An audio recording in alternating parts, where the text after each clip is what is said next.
I'm Connor Nolan, and this is Old Oscar Countdown, and today we're going to be looking at the musical categories. So that is Best Song, Best Original Song, Best Score, and Best Sound Editing, and Best Sound Mixing. Welcome back, guys. If you're new to the series, what I do every single week is I break down a new Oscar category, but because we are so sort of late into the game here, I'm sort of grouping up a lot of the smaller categories or the below the line categories that make sense, something like sound, and putting them all together in one episode. But normally I do a different category every single week, and I break down what I think is going to get nominated, plus some possibles. What I've been doing actually at the beginning of the show every week is I've been doing something called Connor's Corner, where I talk about movies that are rising and falling. Because we're in the last 2 weeks of, or really less than 2 weeks, I'm going to make my video of the nominations. I'm going to skip that, and because we have so many categories here, I just want to make sure it's a condensed form for you easily to be able to watch and sort of get my points out there. So let's just jump right into it. Let's start off with the best score. My first pick is Alexandre Desplat's score for The Shape of Water. This is very much a soft piano melody. Alexandre Desplat is very well respected in the industry. He won recently for the Grand Budapest Hotel, so he has that cred. The Shape of Water is doing very well in these technical categories, so I wouldn't be surprised. If you see it here, and I think it's going to win at something like the Golden Globes, for example. Next pick is Dunkirk. This is from Hans Zimmer. He's also someone who is well respected and won before. I also think that for someone, for a lot of people, the sound, at least in the music, is something that it's the most music wins. And Dunkirk, like my next pick, is less of a traditional, using the sort of the Hans Zimmer used the time of a clock, sort of that ticking, sort of to build suspense, and using that in the score really well. Plus, it's very loud. I mean, Christopher Nolan's more recently known for making his scores very loud, so it's very much like boom, you know, that sort of Inception thing. Hans Zimmer created that. And with the work of Christopher Nolan, like here in Dunkirk, it's going to be sort of this big uproarious thing. I also think that, you know, Hans Zimmer is well liked. Dunkirk, movie is well liked. It's going to do well in these technical categories. Dunkirk, I think, is a lock, and same with Shape of Water. The next pick is Phantom Thread, which is a little bit less of a lock, but I think it's been gaining a lot of steam. Surprisingly, it's sort of surprising. I conveyed this to like Jackie last year, where it's very much the non-traditional score of my picks. Johnny Greenwood, if you don't know, is a member of Radiohead.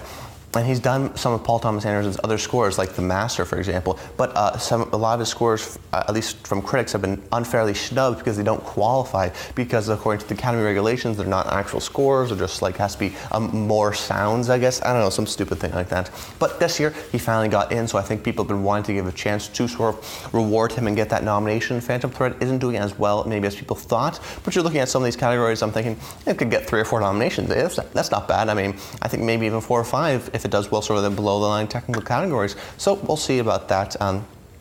But from what I've heard, it's just a really great non-traditional sort of eerie score that works well with the movie. So I'm really excited to watch that movie and listen to it. Next pick is The Post. And this is John Williams, now, which is almost always a lock, especially for something like The Post, but unfortunately he has 2 movies which could split the votes. He has The Post and Star Wars The Last Jedi. Now, with Star Wars The Force Awakens in 2015, he got nominated for that because he wasn't really up against himself. But now, I went with The Post for this one instead of the Star Wars movie because The Post is very much more of a Best Picture contender. I think Steven Spielberg could get in for Best Director. I think it's very much more of a well-liked movie, especially in the above-the-line categories, than, say, the Star Wars movie, so that's why I went with it, but you never know. It could split and then none of them get in. And my final pick here is a bit of an outsider pick, which is 3 Billboards Outside Ebbing, Missouri. This is done by Carter Burwell, who was nominated in 2015 for Carol. This is very much an old school sort of Western style with a guitar. Really well done. One of my favorite scores of the year for sure. And I would like to see this get nominated, but I think that 3 Billboards has been outperforming at every single award show. So I think if it's going to outperform in some of these technical categories, score is a very good possibility to get in because of how different it is. It's not orchestral, but it's very much a standout. At least it was for me when I first saw the movie. My first possible is Star Wars The Last Jedi, which I already mentioned. Could, instead of The Post, go with Star Wars The Last Jedi? Could they do that? Yes, they very well could, because of these sort of traditional sort of notes that they've heard before that is used in Star Wars The Last Jedi. But my final possible is Darkest Hour. A lot of people are really predicting this because this is Dario Marinelli, who was won an Oscar before and is sort of Joe Wright's composer.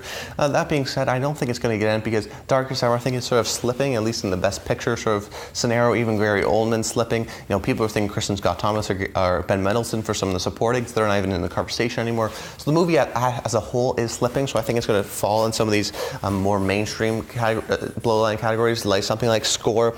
And I listened to the score, and it's a really good score, but I didn't notice it really at all in Darkest Hour, which is surprising to me because I knew going into that it's supposed to be a good score. Didn't really find that, so maybe it's a little bit of a personal bias here for that final slot, but I did not go with Darkest Hour. Okay, now let's move over into Best Original Song. Okay, so my first pick, Remember Me from Coco. This is the central song to Coco in a movie that is so ingrained with music and how it's told. And really the emotional climax of the movie is the singing of this song by Miguel.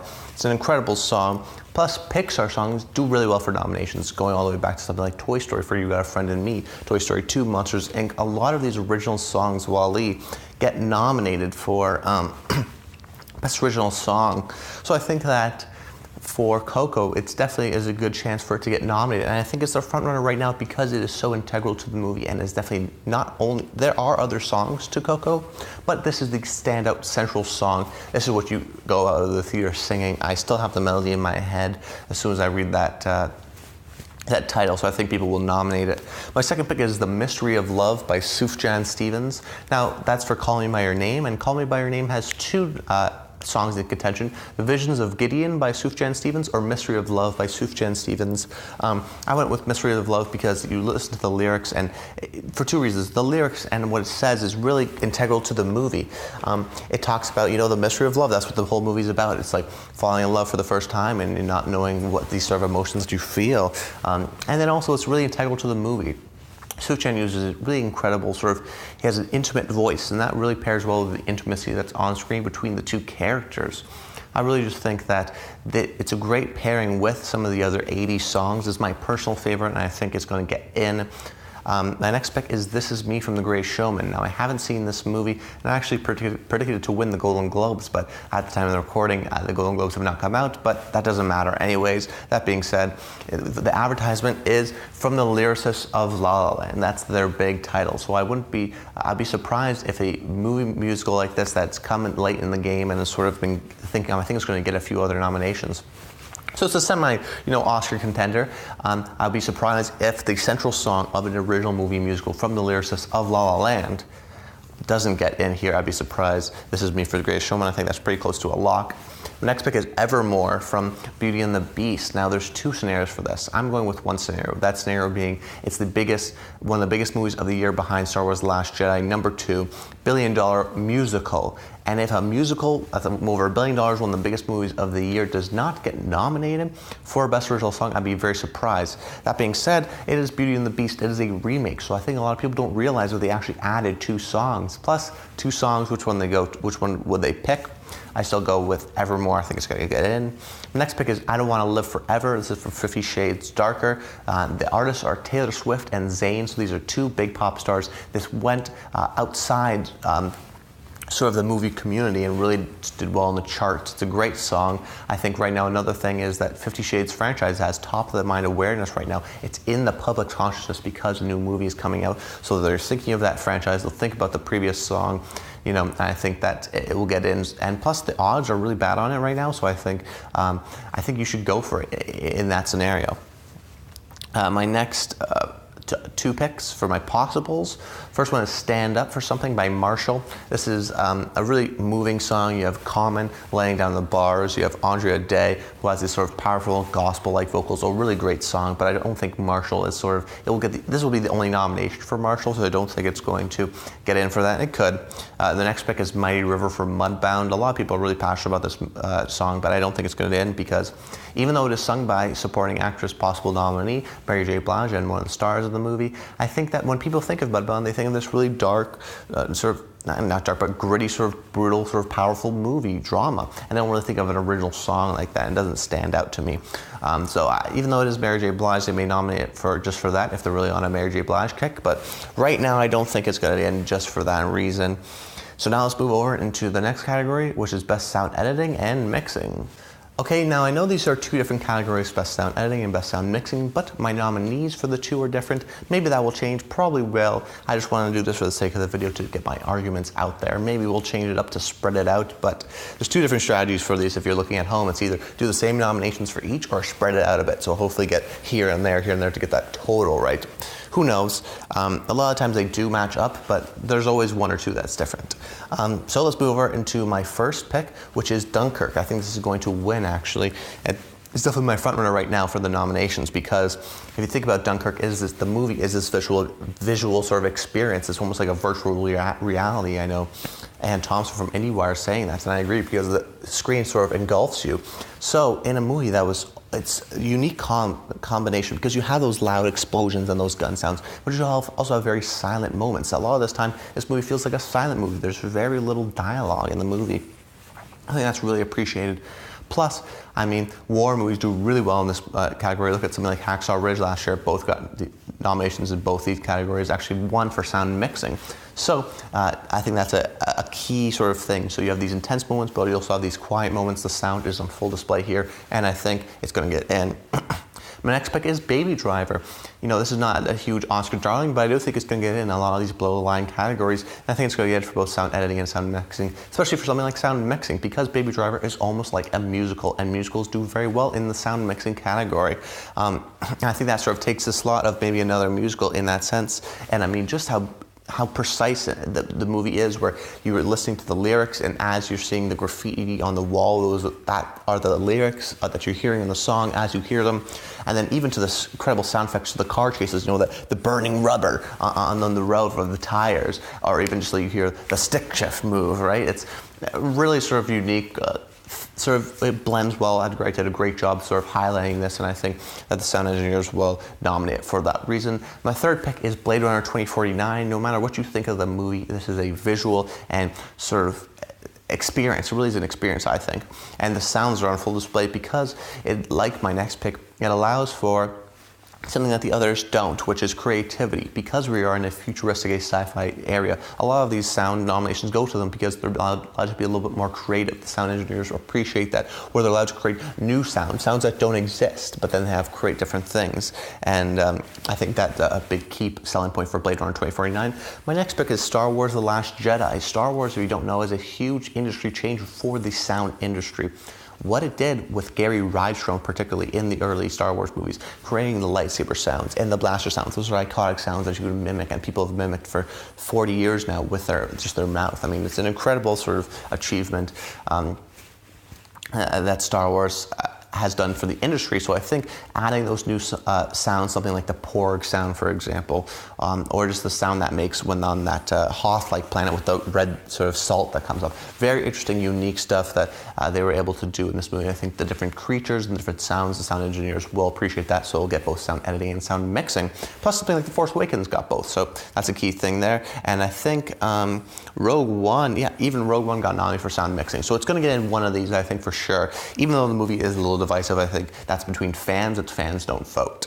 And my final pick is The Shape of Water, just because of those weird creature sounds. I liken this to The Arrival of last year, so it could actually win possibly as the surprise sound editing or sound mixing, because it really is, the sounds are really amplified because you have a mute protagonist. So when you have a mute protagonist, the sort of the way the creature moves and what he says is sort of their main form of communication at certain intimate times. So that's really a key form in that sort of like Arrival communicating with the unknown in that sense. My two possibles are War for the Planet of the Apes and Wonder Woman. For both of these, this is where you see this category to do a lot of things like the summer blockbusters are in a lot of these categories. They can get in, that wouldn't be a surprise.